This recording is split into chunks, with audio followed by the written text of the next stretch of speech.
Hi, what's up? In the next part, please go check out the previous part to gauge your bearings. I was telling you the story of this cousin of mine and how she got initiated into the occult and how God is... Guys, I think this cousin is dying. Like, I think that's why I'm talking this so much, because Kemone Ali Kopela Mudimu Ali knelt down, literally just like scared, shaking, and getting judged. And I don't know what that means. Either she's going to be judged in this waking life and that everything of hers is going to come crashing, burning, or she's going to die and have to face Christ. I don't know. Mara, the reason why she's about to get judged, and so finally, is because she's trying to kill me.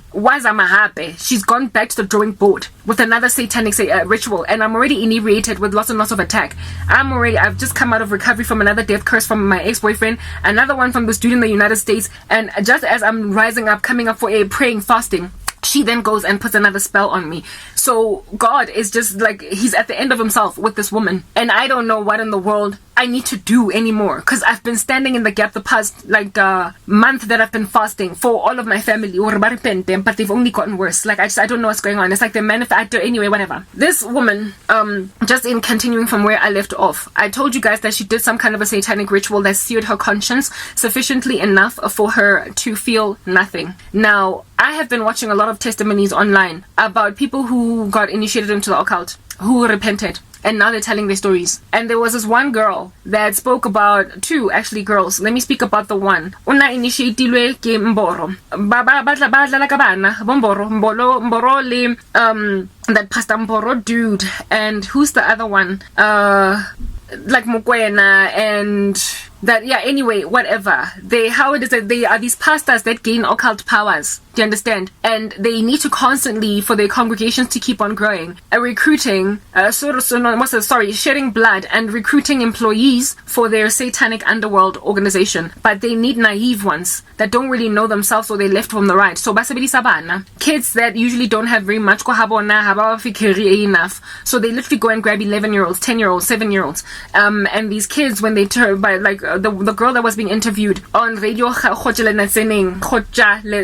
okay, that radio, she was 19 at the time of her interview, and she was recruited into this underworld by Mboro at the age of 10, and Mboro used the death of her mom to recruit her. They told her that the mother was not dead, but she was in like Kometsing, underwater, so basically some city under the sea and what have you. She saw her actual mom. It wasn't a mom, of course, it was a spirit, an entity, and it didn't even speak the voice of her mom, but that was the what do you call this?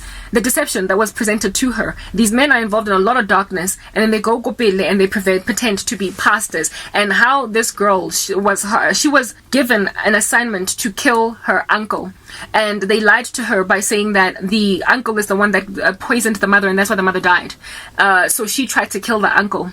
But she said that before they told her about the uncle apparently poisoning the mom, they even showed it to the whole image, the scene in some calabash of water when the uncle poisoned the mother and then the mother died. It was all a lie. It was a deception. Do you understand?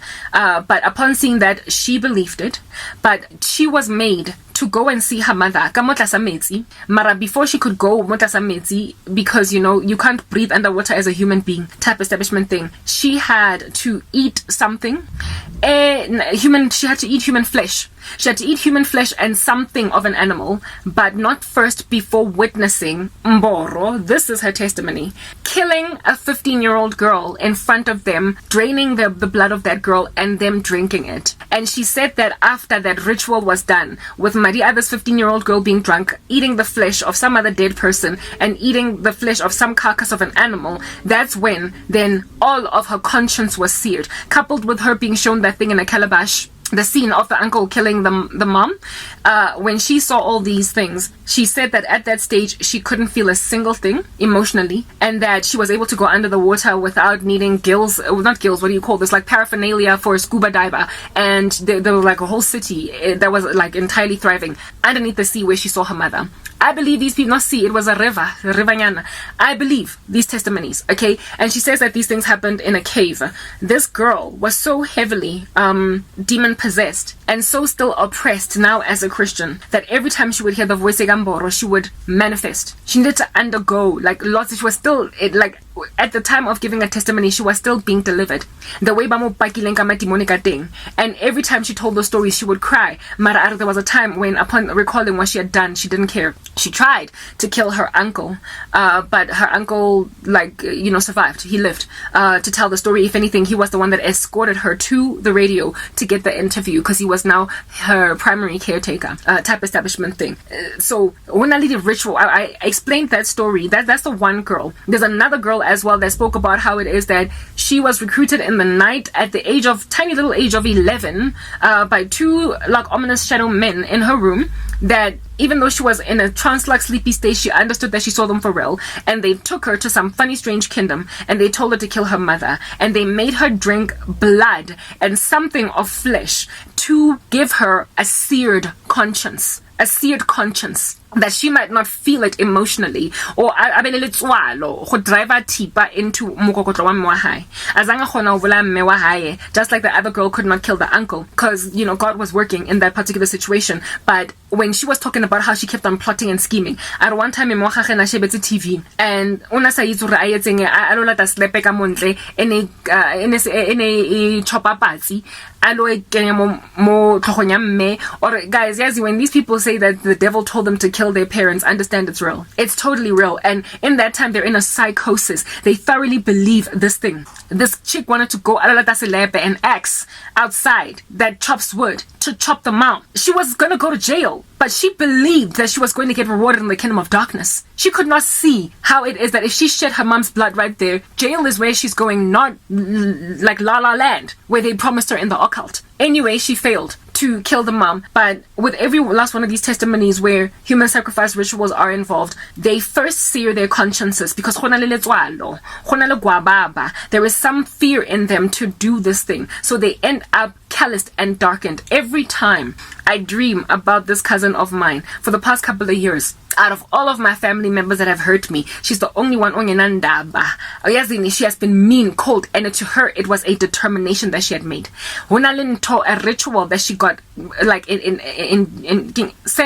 initiated through, and following that ritual, what came out was some shadow of herself, a carcass. It was no longer the cousin Kulenaye. She was orna bodile from the get-go. This cousin Khalana li some ulterior motive agenda Khalana lemona. Mara nesim mulai. Mahatswa out of this. She was not only mulai, but umuntu that was determined to at all costs succeed. And Mayanda Bagutukanda who underfoot.